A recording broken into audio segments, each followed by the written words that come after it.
America is a dying country. The United States of America is dying unless you do something about it. And I'm not talking about violence. I'm talking about education. I got my birth certificate laminated so I wouldn't lose it or so it wouldn't disintegrate. This is my birth registration certificate. I got it laminated. And as I've shown you before, over and over again, ad nauseum actually, ad nauseum, there's my birth date. I'm a very nervous person because there are so many evil things going on, things that I perceive as being evil, and I can't really do anything about it because I don't resort to violence and my education level is not as high as many people who have college degrees and doctorates and PhDs. That's my official birth date.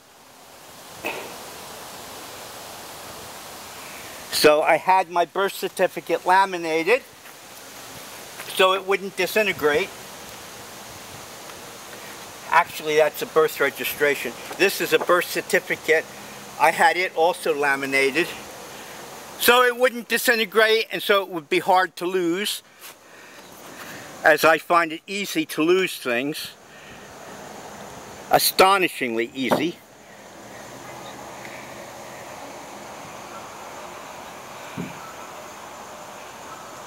As you can see there, August 19, 1941. That's my birth date. I've been told by the police department in the village where I live that this is not really legal, but I do have the documentation here for my driver's license to my car, my registration ownership proof, or at least registration proof, and my insurance card, which is mandatory in the state of New Jersey. Your car can be impounded, taken away from you if you don't have these documents, and you could even be arrested for driving an undocumented vehicle. So even though this is illegal, the documentation is there so it can be traced easily. This is also laminated. This is for people who lose their documents. I highly recommend that you laminate the documents so they're hard to lose and so they don't disintegrate and fall apart easily.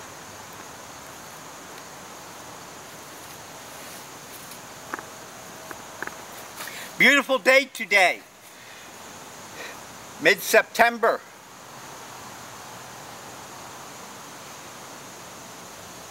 Dr. Sigmund Freud's cigar.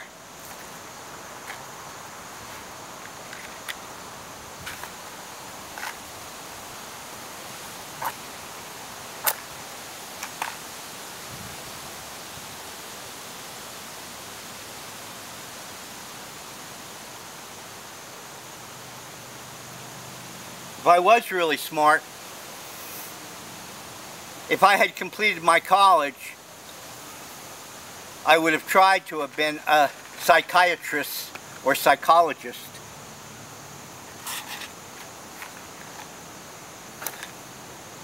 But both my parents, both my father and mother, were never college educated. And though they did read books,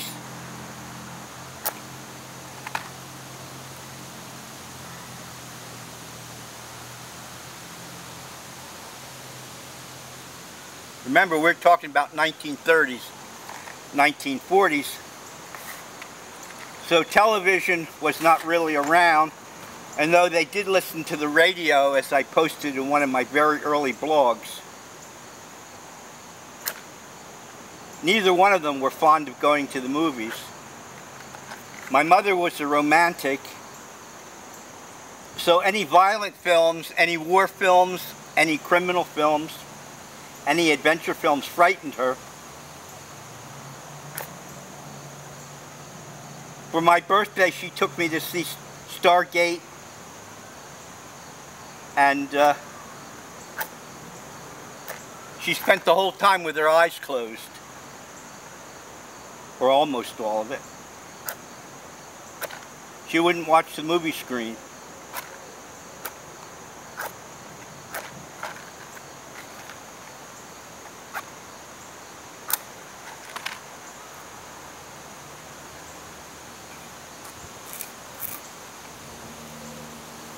Cigar's hard to light. But then there's a lot of things in life that are hard to do.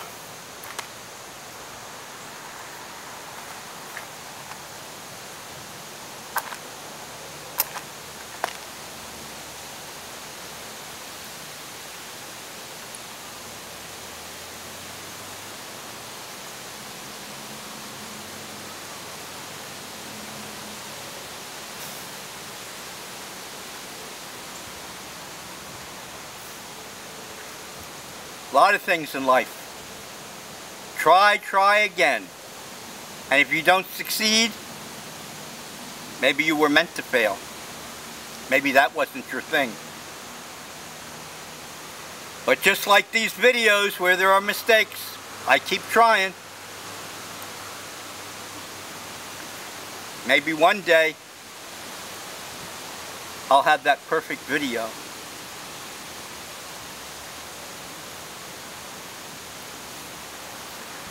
Yeah, one day I'll have that perfect video.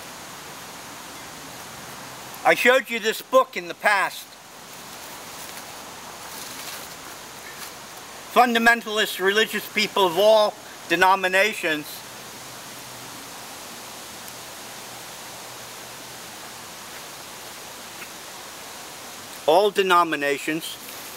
even Muslim, Jewish. The Jesus family tomb. Very important video. Very important video for you to see this. It says here, the discovery, the investigation, and the evidence that could change history.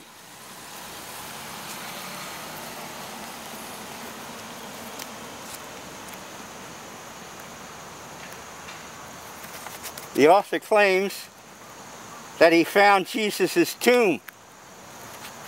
And again, there's the authors, if you can see it. There's the authors of the book. And this, they claim, is Jesus' family tomb. That's what the authors claim. I don't know. What do I know?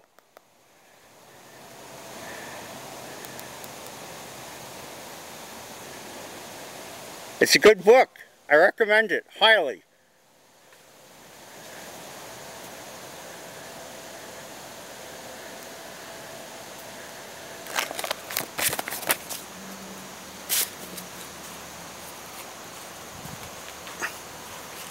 The authors claim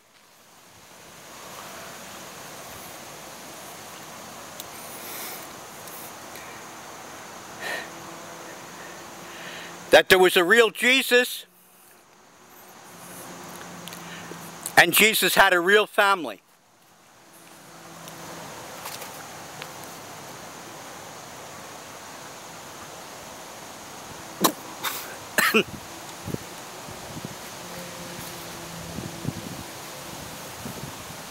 The Jesus dynasty. So if Jesus had children, and if he was really king of Jerusalem or king of Israel, he probably had to have children. So somebody would succeed him in the dynasty. The hidden history of Jesus, his royal family, and the Birth of Christianity by James D. Talbert. Makes sense, doesn't it? You know your Bible story. On the cross, there was a placard put above Jesus saying, King of the Jews. If he really was a king, if he really was a succession or a successor in the line of David, he would have had to have children, so there would be a king after him.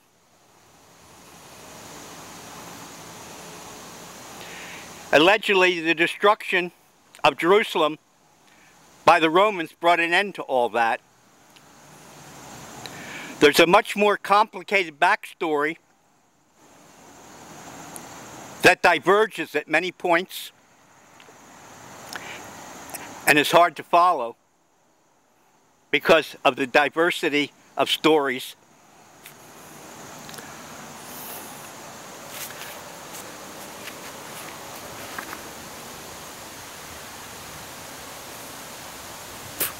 But the book is well worth reading. Much more about Jesus than what's in the Bible.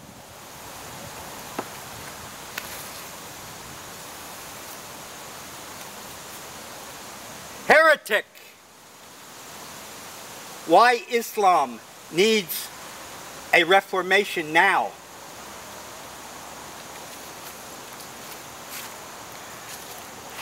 What happened to Islam, according to many people, and I believe it, was there was never a renaissance, there was never a reformation. Islam, for almost 1,000 years, was relatively isolated in little villages, except for Mecca and Medina. My personal recommendation, and this is where I'm going with this book, is to try to bring science and technology, modern, advanced science and technology into Islam. My understanding is, and this is just my understanding, for heaven to Betsy, the news media certainly is censored enough. But my understanding from my reading and searching on the internet is that Iran or Persia is still relatively isolated with censorship. I did a search and I also posted in Persian, in Farsi, what the internet had on galaxies. And apparently, in Iran, the mullahs, the ayatollahs, have a 2,000-year-old, and I stress the word old, idea of what the universe is like. They didn't even have anything about galaxies of any importance. Galaxies are extremely important to show you how huge and actually humbling the universe is. But there are other sciences, such as biology and genetic engineering, which I am against for food, though a moderate amount of research into animal genetic engineering is certainly okay, because other countries will do it, whether the United States does it or not. And deep space exploration. But I'm certainly against tampering with the human genome, and I'm certainly against patenting animals and humans. That, to me, is a heresy of the most gross sort. And the mullahs and the ayatollahs would probably agree that tampering with the human genome of animals and humans and then trying to patent it is a crime against humanity.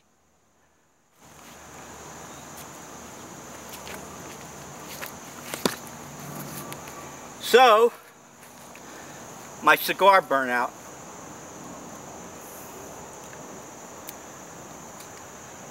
When is a cigar and not a phallus symbol? You answer the question.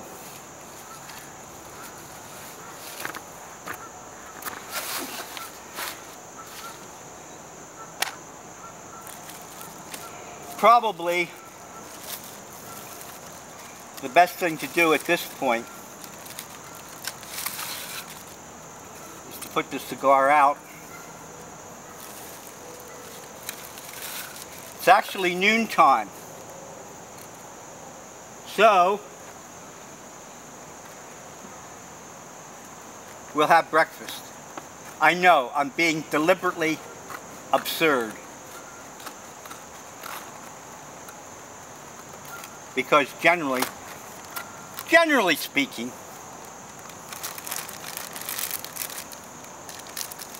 people don't have breakfast at noontime. People generally have lunch.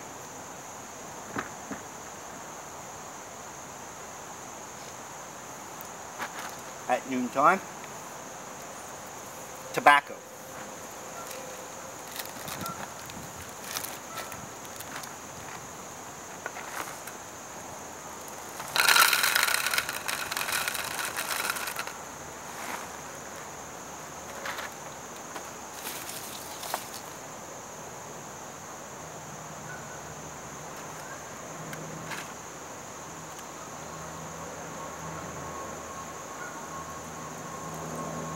So, hope you enjoyed this video.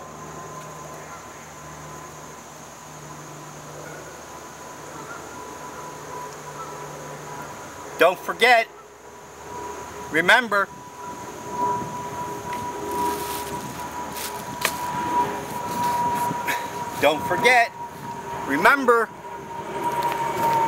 when is a cigar just a cigar?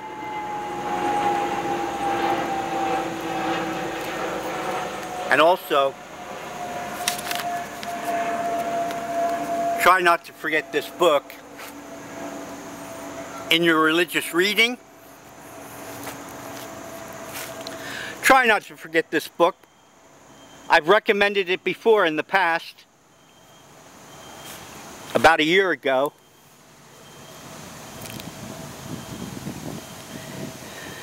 The Jesus Family Tomb, the discovery, the investigation, and the evidence that could change history.